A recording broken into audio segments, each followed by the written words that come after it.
What is up? This is Rick, the WWE sign guy, the moron with the stupid red hat, the blue shirt, and the idiotic signs. But I'll tell you what, if I could make the biggest sign in the world, it would say AngryMarks.com. I want to ask you one quick thing. Okay, about this Drunkadactyl thing of Cameron being arrested and bribery. Some say she should be fired, especially AW, former WWE employee. Some people say she should be fired for her DUI, where I kind of disagree, because how many people in the WWE have had DUIs, and I mean a number of them, or violated wellness a number of times, especially one guy who's the freaking Viper. How many of those guys walk around the company and they are still not let go, but we're going to let go a girl because she had a DUI and she bribed the police? Not saying it's right, but you're going to let that girl go for one offense where you got so many guys in the company who have done it numbers and numbers of times. Okay, we've got a lot of love in the chat room for firing her. I'm not for that, and I'll tell you why. I've got two words for you. Okay? Mm-hmm. Jeff Hardy. Yes, I know he was fired, but then they brought him back. How many chances has that guy gotten from WWE to get his shit straight? How many chances did Matt Hardy get to get his shit straight? The fact of the matter is I'm not for flushing her career permanently. Yes, she was drunk driving. Yes, she tried to bribe a police officer. Yes, both of those things are wrong. Okay? Yeah. I get that. I do. But we've got guys on 2 and 3 substance abuses, and Randy Orton's only officially been suspended twice, but he's been busted 3 times under the wellness policy. Okay? I heard 4 or 5. Or however many, but I know of 3 in particular. This is a guy that used to shit in divas' bags. I mean, the bottom line is you suspend her so she can get some help. Yeah. She needs to go to therapy, rehab, something or another, okay? But the fact is WWE is real quick to go running around trying to help people that no longer work for the company. I think they have a responsibility to the girl that does work for the company. I'm not for flushing her career over this. I'm for severely punishing her. I'm for a longer suspension than 15 days. I think it should have been at least the minimum 30 for a wellness violation.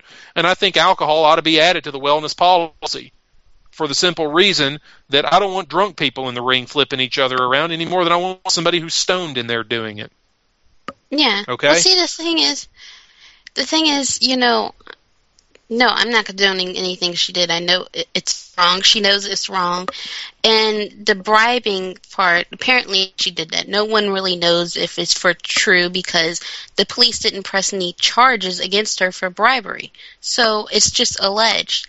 And the DE got mad about this because she didn't tell them about the DUI arrest. She kept it as a secret because she partook in the house shows that weekend, and she toured with them over to Australia, and then she got pulled off the live events when they found out the news. The DE found out the news the same time as all of us did on the internet. And, you know, they just suspended her, and I kind of blame her for not telling them what happened, but then I don't, because, one, you gotta understand, she's not really a wrestler. She doesn't really talk. All she does is come out there and dance, and her position in the company is expendable. They can easily fire her and replace her. You know, she doesn't really have what you call a guaranteed contract. And I'm sure Naomi is in the same boat. They really don't have a guaranteed contract. They're just there for the time being. So if she was to tell them what happened, the chances are they would just fire her right there in an instance and not think about it, because she's expendable. She's not your Randy Ortons or your Kelly Kellys or anybody that's, you know, of the company. She's just another girl. They could easily get rid of her. But I wouldn't say just to flat out fire the girl. I think that would be just so wrong, because, like I said, you got so many guys walking around in that company, past and present, that have done far worse. And no one has fired them, and some of them didn't get suspended. You know, like I said with Randy Orton, we've known her 3 times, but apparently he's had 4 or 5 other times where he's violated wellness and never got suspended.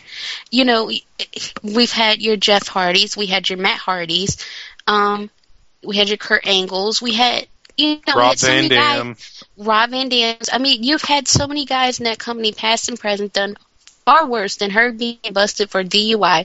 You have guys that's gotten DUIs on DUIs and are still continue to get them, and they don't do anything to them. So to fire the girl or to suspend her for DUI, and then you got other guys doing the same thing, and they get thrown right on TV, I think that's complete bullshit. Well, and here's the thing. I agree that DUIs suck, and you could potentially kill somebody. I understand that, okay? But guys that come to the ring all hopped up on whatever the hell it is they're taking could potentially kill the person they're wrestling with, okay? So I'm not arguing whether DUIs are bad and should be punished or not. Yeah. In fact, frankly, I think the punishment should have been stiffer than a 15-day suspension, okay? Yeah. Now, I was asked, do I think she should be fired because of this DUI and the subsequent alleged bribery and all that? No, I don't. I never said that I didn't think she should be fired, because I do think she should be fired, not for this, but because she sucks.